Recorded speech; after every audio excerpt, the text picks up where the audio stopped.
வணக்கம் வேந்தரின் இளங்கதிர்காலை செய்திகளுக்காக பிரவீணா. ஆர்த்தி. முதலில் தலைப்புச் செய்திகள். வரும் 4ஆம் தேதி பிடல் காஸ்ட்ரோவின் இறுதிச் சடங்கு. கியூபாவில் 9 நாள் துக்கம் கடைபிடிப்பு. உலக தலைவர்கள் இரங்கல்.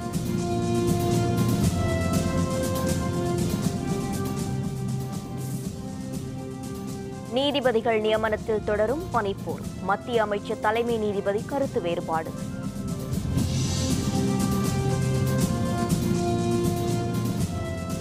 மத்திய அரசை கண்டித்து நாளை போராட்டம். மு.க. ஸ்டாலின் தகவல்.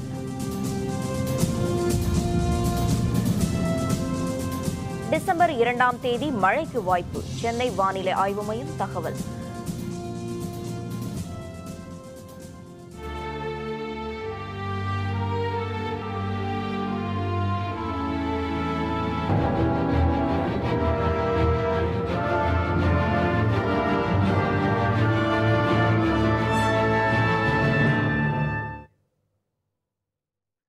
கியூபாவின் முன்னாள் அதிபர் பிடல் காஸ்ட்ரோ மறைவை அடுத்து அந்நாட்டில் 9 நாள் துக்கம் கடைபிடிக்கப்படுகிறது.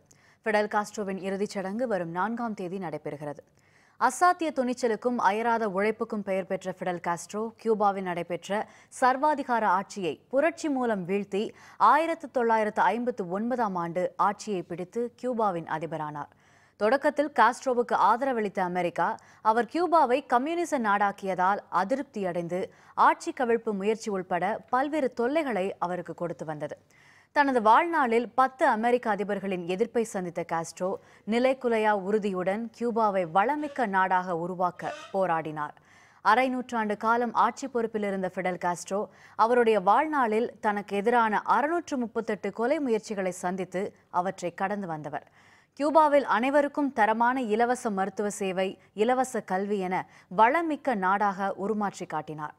இந்தியாவுடன் நெருங்கிய நட்பு பாராட்டியவர் காஸ்ட்ரோ. முன்னாள் பிரதமர்கள் ஜவஹர்லால் நேருவுடனும் இந்திரா காந்தியுடனும் அவர் கொண்டிருந்த நட்பு ஆழமானதாக கருதப்படுகிறது. கியூபா மீது பல்வேறு பொருளாதார தடைகள் அமெரிக்கா விதித்த நிலையில் 1992ஆம் ஆண்டு உண்ண உணவின்றி கியூபா மக்கள் தவித்தனர். அப்போது 10,000 டன் கோதுமையையும் 10,000 டன் அரிசியையும் இந்தியா அனுப்பி வைத்தது.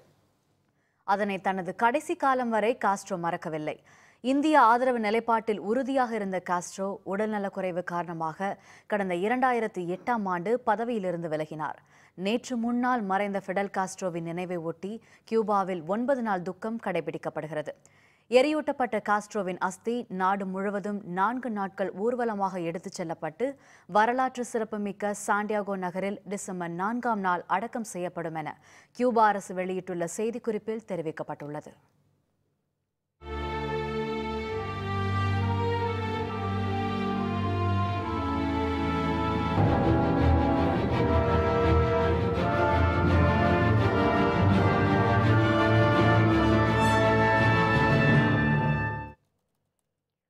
கியூபாவின் முன்னாள் அதிபர் பிடல் காஸ்ட்ரோ மறைவுக்கு குடியரசுத் தலைவர் பிரணாப் முகர்ஜி, பிரதமர் நரேந்திர மோடி மற்றும் உலக தலைவர்கள் ஆழ்ந்த இரங்கல் தெரிவித்துள்ளனர்.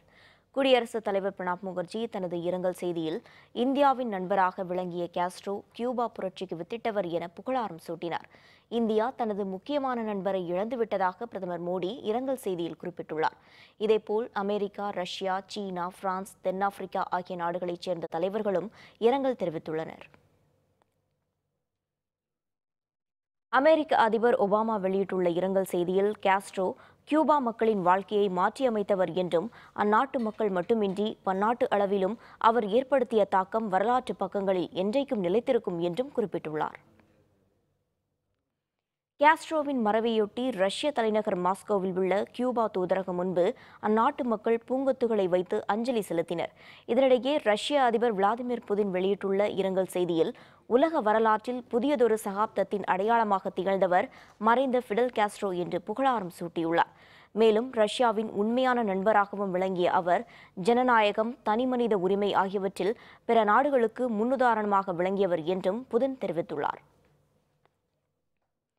சீன அதிபர் ஷி ஜின்பிங் அந்நாட்டு தொலைக்காட்சியில் தோன்றி காஸ்ட்ரோ மறைவுக்கு இரங்கல் தெரிவித்தார். அப்போது அவர் சீன மக்களுக்கு மிக சிறந்தவராகவும் உண்மையான தோழனாகவும் விளங்கியவர் என்றும் உலகம் முழுவதும் பொதுவுடைமை சிந்தனைகள் பரவ பாடுபட்டவர் என்றும் தெரிவித்தார். ஃபிடல் காஸ்ட்ரோ மறைவுக்கு ஆழ்ந்த இரங்கல் தெரிவித்துள்ள பிரான்ஸ் அதிபர் ஒலாந்து 20ஆம் நூற்றாண்டின் மாமனிதர் ஃபிடல் காஸ்ட்ரோ என்றும் கியூபா மக்களின் நம்பிக்கையிலும் அவநம்பிக்கையிலும் புரட்சி செய்தவர் அவர் என்றும் குறிப்பிட்டுள்ளார். உலக மக்களின் முன்னேற்றத்திற்காக தனது இறுதி மூச்சு வரை பாடுபட்டவர் ஃபிடல் காஸ்ட்ரோ என வெனிசுவேலா அதிபர் நிக்கோலஸ் மதுரோ இரங்கல் தெரிவித்துள்ளார்.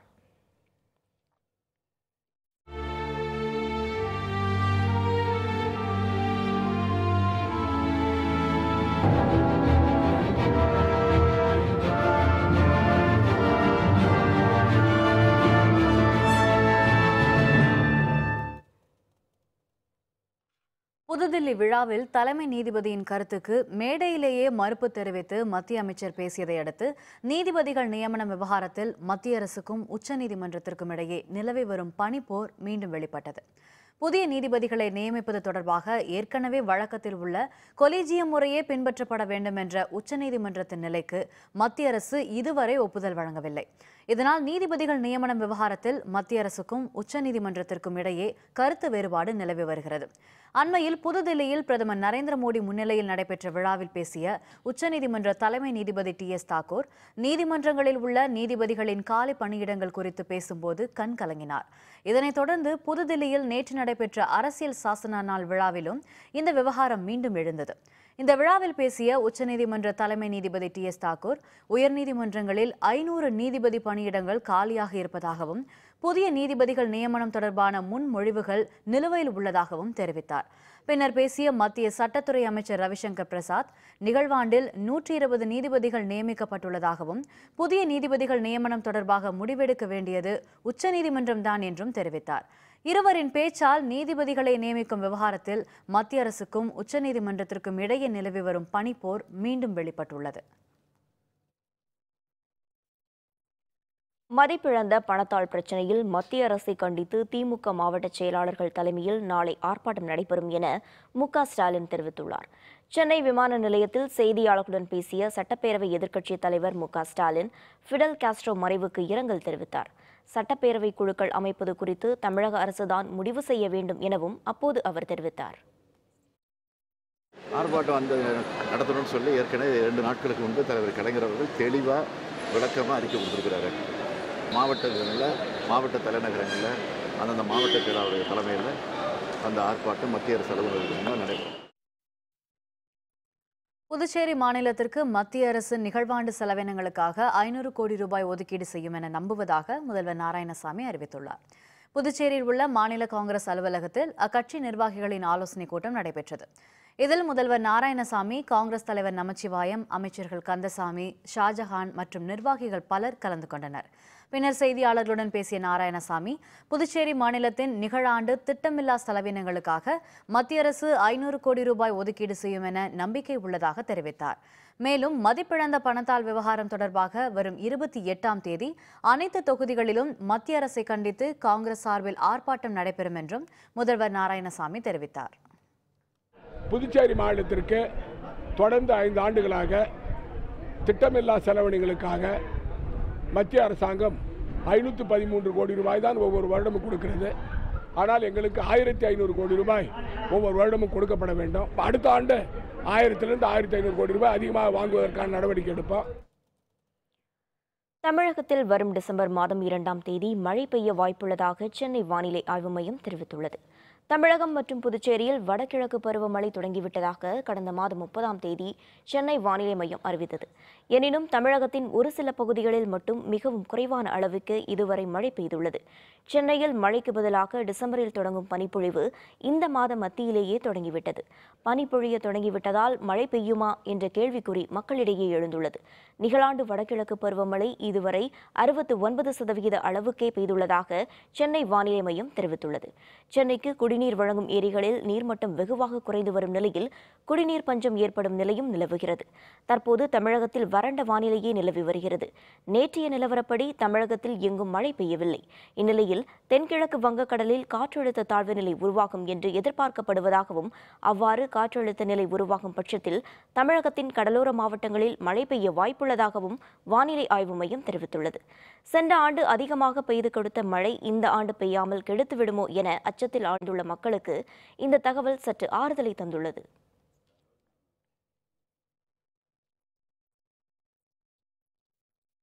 ஐக்கிய நாடுகள் அவையின் புதிய செயலர் இலங்கை பிரச்சினைக்கு தீர்வு காண்பார். வைகோ நம்பிக்கை. விவரம் விளம்பர இடைவேளைக்கு பிறகு.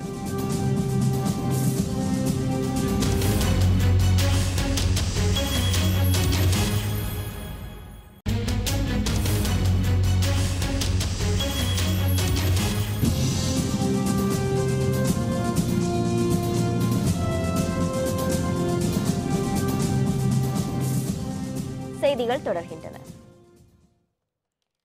ஐக்கிய நாடுகள் சபையின் புதிய செயலராக பதவியேற்க உள்ள போர்த்துகல் முன்னாள் பிரதமர் அந்தோனி குட்டேர்ஸ் இலங்கை தமிழர் பிரச்சினைக்கு தீர்வு காண்பார் என மதிமுக பொதுச் செயலர் வைகோ நம்பிக்கை தெரிவித்துள்ளார். தந்தை பெரியார் திராவிடர் கழகம் சார்பில் பிரபாகரனின் 62வது பிறந்தநாள் விழா ஈரோட்டில் நடைபெற்றது.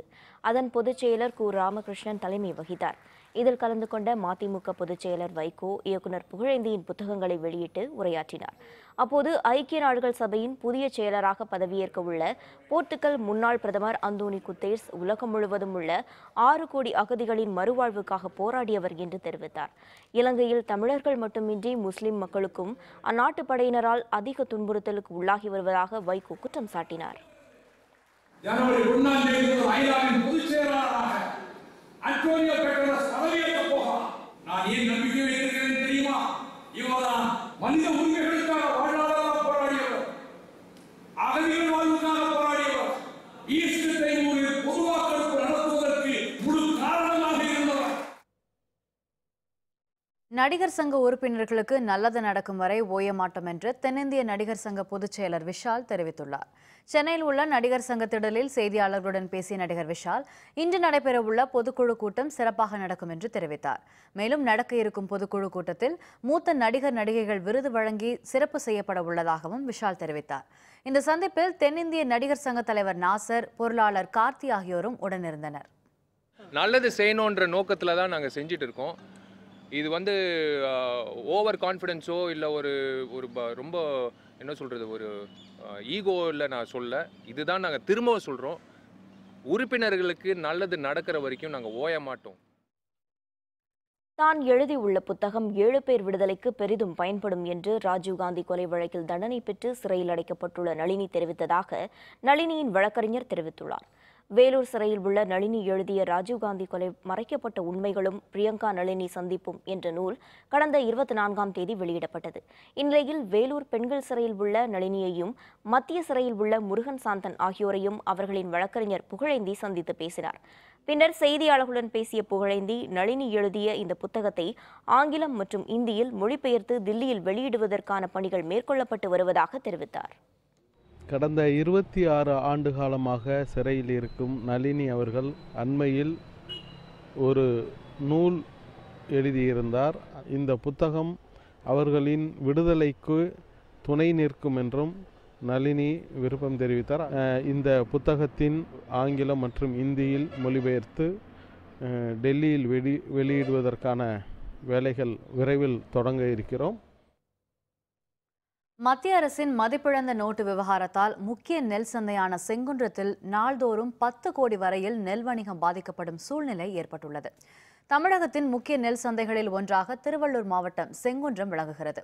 இங்கு 200க்கும் மேற்பட்ட நெல் மண்டிகளும் நவீன அரிசி ஆலைகளும் உள்ளன. காஞ்சிபுரம், திருவள்ளூர் மாவட்ட விவசாயிகள் மட்டுமின்றி ஆந்திர மாநில விவசாயிகள் அறுவடை செய்யும் நெல்லை இங்குள்ள நெல் மண்டி உரிமையாளர்கள் மொத்தமாக கொள்முதல் செய்து வருகின்றனர். அத்துடன் சில்லறை வணிகர்களும் விற்பனைக்காக இங்கு அரிசி மூட்டைகளை வாங்கிச் செல்வது வழக்கம். இந்நிலையில் மத்திய அரசின் 500 மற்றும் 1000 ரூபாய் நோட்டுகள் செல்லாது என்ற அறிவிப்பால் செங்குன்றத்தில் நாள்தோறும் 10 கோடி ரூபாய் அளவுக்கு வணிகம் பாதிக்கும் சூழ்நிலை ஏற்பட்டுள்ளது. மேலும் இந்த தொழிலை நம்பி உள்ள ஆயிரக்கணக்கான சுமை தூக்கும் தொழிலாளர்களும் வேலையின்றி பாதிக்கப்பட்டுள்ளனர். மத்திய அரசு திடீர்னு அறிவித்த இந்த 500 ரூபாய் தாள்களும் 1000 ரூபாய் நோட்டுகளும் செல்லாது என்று அறிவித்த ஒரே ஒரு காரணத்தினால இந்த பகுதியில் வியாபாரம் செஞ்சுக்கிட்டு இருக்கிற நெல் மண்டிக்காரங்க அவங்களுடைய தொழிலை அடியோடு நிறுத்தி இப்போ வியாபாரம் பண்ணுறதை நிறுத்திட்டாங்க. இதனால இந்த தொழிலை செஞ்சுக்கிட்டு இருந்த தொழிலாளர்கள் வெளியூர்களுக்கு நெல் ஏற்றவோ இறக்கவோ இல்லாமல் தொழில் அடியோடு பாதிக்கப்பட்டு விட்டது. ஜல்லிக்கட்டு மீதான தடையை நீக்க கோரி வரும் டிசம்பர் மாதம் 14ஆம் தேதி நாடாளுமன்றம் முன்பு முற்றுகை போராட்டத்தில் ஈடுபட போவதாக ஜல்லிக்கட்டு இளைஞர் பேரவை அறிவித்துள்ளது. மதுரை மாவட்டம் திருப்பரங்குன்றத்தில் ஜல்லிக்கட்டு இளைஞர் பேரவையின் ஆலோசனைக் கூட்டம் நடைபெற்றது. இதில் மாடுபிடி வீரர்கள், மாடு வளர்ப்போர், ஜல்லிக்கட்டு ஆர்வலர்கள் என 150க்கும் மேற்பட்டோர் கலந்து கொண்டனர். பின்னர் ஜல்லிக்கட்டு பேரவைத் தலைவராக தேர்வு செய்யப்பட்ட ரஞ்சித் செய்தியாளர்களுடன் பேசுகையில், இந்த ஆண்டு தைத்திருநாளில் ஜல்லிக்கட்டு போட்டிகள் நடத்த மத்திய, மாநில அரசுகள் நடவடிக்கை எடுக்க வேண்டும் என்று கேட்டுக்கொண்டார். எங்கள் விவசாயத்தையும் எங்கள் நாட்டு மாட்டு காளை இனங்களையும் அழிக்க துடிக்கும் இந்த மத்திய அரசையும் பீட்டா, அனிமல் வெல்ஃபேர் போர்டு இந்த அமைப்புகளை வன்மையாக கண்டித்து வரப்போகின்ற டிசம்பர் 14ஆம் தேதி பாராளுமன்ற முற்றுகை போராட்டம் ஜல்லிக்கட்டு இளைஞர் பேரவை சார்பாக நடத்தப்படும் என்பதை இந்த மேடையிலே நாங்கள் தெரிவித்துக் கொள்ள விரும்புகிறோம். கடலூர் மாவட்டம் குறிஞ்சிப்பாடி அருகே இருசக்கர வாகனமும் சிறிய ரக சரக்கு வாகனமும் நேருக்கு நேர் மோதிய விபத்தில் 28 பேர் படுகாயமடைந்தனர். குறிஞ்சிப்பாடி அருகே உள்ள அரங்கமங்கலத்தைச் சேர்ந்த 28 பேர் இறுதி சடங்கு ஒன்றில் கலந்து கொள்வதற்காக சிறிய ரக சரக்கு வாகனத்தில் குண்டியமநல்லூருக்கு சென்றனர். அடூர் அகரம் அருகே அந்த வாகனம் சென்று கொண்டிருந்த போது கட்டுப்பாட்டை இழந்து எதிர் திசையில் வந்த இருசக்கர வாகனத்தின் மீது மோதியது. தலைகீழாக அந்த வாகனம் கவிழ்ந்து விபத்துக்குள்ளானதில் அதில் பயணம் செய்த 28 பேரும் காயமடைந்தனர். தகவல் அறிந்து வந்த காவல்துறையினர் படுகாயமடைந்தவர்களை மீட்டு குறிஞ்சிப்பாடி அரசு மருத்துவமனைக்கு அனுப்பி வைத்தனர். அதில் 15 பேர் தீவிர சிகிச்சைக்காக கடலூர் மாவட்ட அரசு தலைமைக்கு அனுப்பி வைக்கப்பட்டனர். சனி பிரதோஷத்தை முன்னிட்டு தஞ்சாவூர் பெரிய கோவிலில் உள்ள நந்தி பகவானுக்கு 18 வகையான அபிஷேகம் நடைபெற்றது. இதில் ஆயிரக்கணக்கான பக்தர்கள் கலந்து கொண்டு சாமி தரிசனம் செய்தனர். சனிக்கிழமைகளில் வரும் பிரதோஷம் மிகவும் சிறப்பாக கருதப்படுவது வழக்கம். இந்த மாதத்திற்கான மகா சனி பிரதோஷத்தை முன்னிட்டு தஞ்சாவூர் பெரிய கோவிலில் உள்ள நந்தி பகவானுக்கு திரவிய பொடி, மஞ்சள், சந்தனம், பால், தயிர், இளநீர் உள்ளிட்ட 18 வகையான பூஜை பொருட்களால் சிறப்பு அபிஷேகம் நடைபெற்றது. பின்னர் நந்தி பகவானுக்கு அலங்காரம் செய்யப்பட்டு தீபாராதனை காட்டப்பட்டது. இதில் பல்லாயிரக்கணக்கான பக்தர்கள் கலந்து கொண்டு சாமி தரிசனம் செய்தனர்.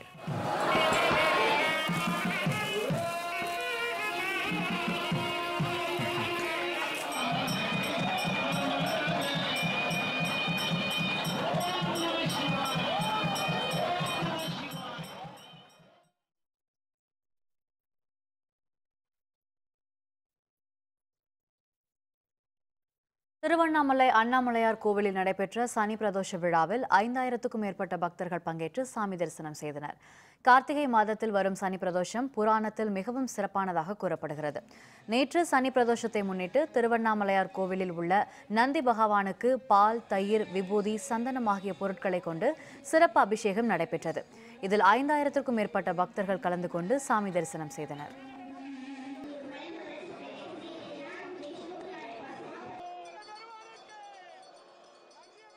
மகா பிரதோஷம் இது வந்து நம்ம தர்சனம் பண்ணால் 5 வருஷத்தோட பலன் இருக்குன்னு சொல்லிட்டு இந்த மகா பிரதோஷத்துக்கு எல்லாமே வந்து தரிசிக்கிறாங்க. ஒரு பிரதோஷம் காண்பது என்பது 100 திருமணங்களை கண்ட பயனை தரும் என்பது ஆகமன விதியில் கூறியிருக்கக்கூடிய கருத்தாக நம்ம கருதி கொள்கிறோம்.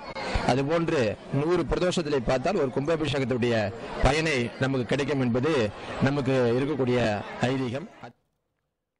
Hong Kong open super series badminton இறுதி சுற்றுக்கு முன்னேறினார் PV சிந்து. விவரம் விளம்பர இடைவேளைக்கு பிறகு.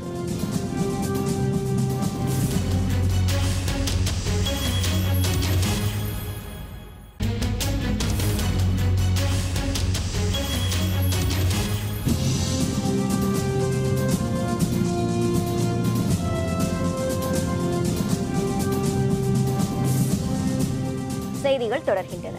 இனி அயலக செய்திகள்.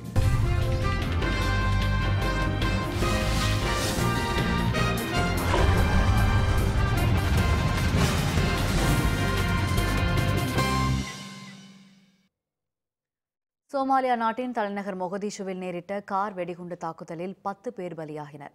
சோமாலியா நாட்டின் தலைநகர் மொகதிஷுவில் காவல்துறையினர் வாகன சோதனை சாவடி உள்ளது. மக்கள் நடமாட்டம் அதிகம் உள்ள அந்த பகுதியில் வெடிப்பொருட்கள் நிரப்பப்பட்ட காரை ஓட்டி வந்த தீவிரவாத இயக்கத்தைச் சேர்ந்த தற்கொலைப்படை தீவிரவாதி அதை வெடிக்க செய்தார். இந்த தற்கொலைப்படை தாக்குதலில் 10 பேர் பலியாகினர். பலர் படுகாயமடைந்தனர். மீட்புப் படையினர் விரைந்து வந்து முனைப்புடன் காயமடைந்தவர்களை மீட்டு மருத்துவமனைக்கு அனுப்பி வைத்தனர். கார் வெடிகுண்டு தாக்குதலால் அந்த பகுதியில் இருந்த இரும்பு விற்பனை மையம் உள்ளிட்ட தளவாட பொருட்கள் நிலையங்கள் கடும் சேதமடைந்தன.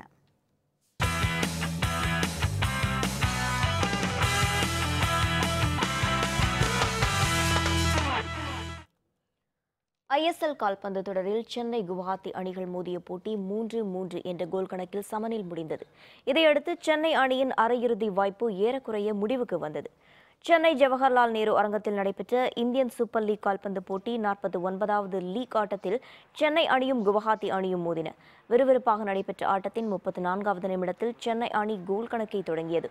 வாடு கொடுத்த பந்தில் டுடு ஒமாக்பெமி கோலை அடித்தார். முதல் பாதி ஆட்ட நேர முடிவில் சென்னை அணி 2-1 என்ற கணக்கில் முன்னிலை பெற்றது. பின்னர் நடைபெற்ற ஆட்டத்தின் இரண்டாவது பாதியில் இரு அணிகளும் அபாரமாக ஆடின. சென்னை அணியின் டுடு ஒமாக்பெமி ஹாட்ரிக் கோலை அடித்தார். விடாப்பிடியாக போராடி குவஹாத்தி அணி கடைசி நேரத்தில் தனது 3வது கோலை அடித்தது. இரு அணிகளும் தலா 3 கோல்கள் அடித்ததால் ஆட்டம் சமனில் முடிந்தது.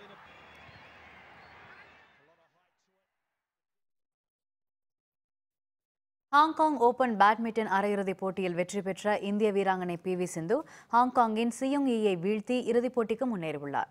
ஹாங்காங்கில் நடைபெற்று வரும் Hong Kong open super series badminton போட்டியில் மகளிர் ஒற்றையர் பிரிவில் அரையிறுதிப் போட்டி நடைபெற்றது. இந்த போட்டியில் இந்திய வீராங்கனை PV சிந்து ஹாங்காங்கின் சியோங் ஈயை எதிர்த்து விளையாடினார். விறுவிறுப்பாக நடைபெற்ற இந்த போட்டியில் சிந்துவுக்கு சியோங் ஈ கடும் நெருக்கடியை கொடுத்தார். இருப்பினும் சிந்து முனைப்புடன் விளையாடி 21-14, 21-16 என்ற நேர் செட்டுகளில் வெற்றி பெற்றார். இந்த வெற்றியை அடுத்து இறுதிப் போட்டிக்கு முன்னேறியுள்ள சிந்து இன்று நடைபெறும் இறுதிப் போட்டியில் சீன தைபே வீராங்கனை தாய் சோ யிங்கை எதிர்கொள்கிறார்.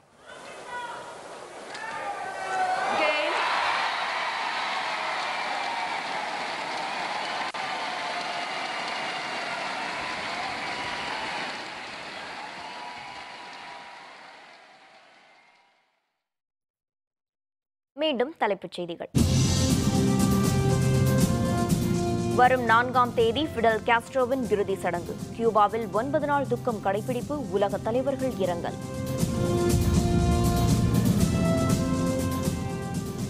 நீதிபதிகள் நியமனத்தில் தொடரும் பணிப்போர். மத்திய அமைச்சர் தலைமை நீதிபதி கருத்து வேறுபாடு. மத்திய அரசை கண்டித்து நாளை போராட்டம். மு.க. ஸ்டாலின் தகவல்.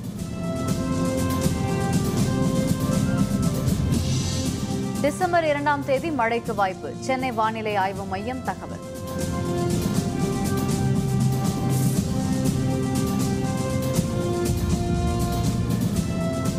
இத்துடன் வேந்தரின் இளங்கதிர் காலை செய்திகள் நிறைவடைந்தன.